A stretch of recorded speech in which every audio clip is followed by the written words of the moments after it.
இன்றைய தினம் நாகை மாவட்டத்தில் பரப்புரைக்காக வருகை தந்த தமிழக வெற்றிக் கழகத்தினுடைய தலைவர் விஜய் அவர்கள் பல கருத்துக்களை பேசினார். அதில் ஒரு கருத்தாக மின்சார துண்டிப்பு பற்றியும் இந்த செயலை செய்வது தமிழ்நாடுடைய முதலமைச்சர் என்று கூறியும் விமர்சனம் செய்து பேசியிருந்தார்.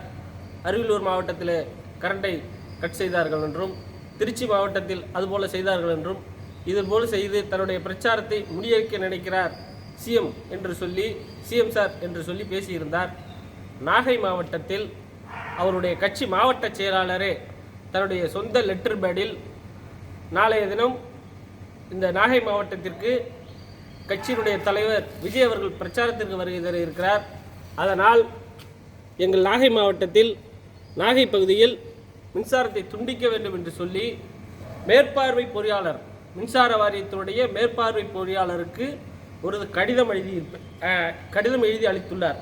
அதிலே விஜய் வரக்கூடிய வழித்தடங்களில் எல்லாம் மின் நிறுத்தம் செய்ய வேண்டும் என்று குறிப்பிட்டு கூறி இந்த லெட்டர் பேட் மூலம் கடிதம் அளிச்சிருக்கிறாங்க.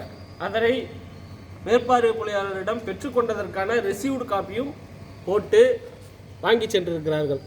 இந்த மாதிரியான நிலைமையில் மின்சார துண்டிப்பு மூலம் இவருடைய பிரச்சாரத்தை தமிழகத்துடைய முதல்வர் முறியடிக்க நினைக்கிறார் என்று பேசுவது அபத்தமானது, அநாகரிகமானது.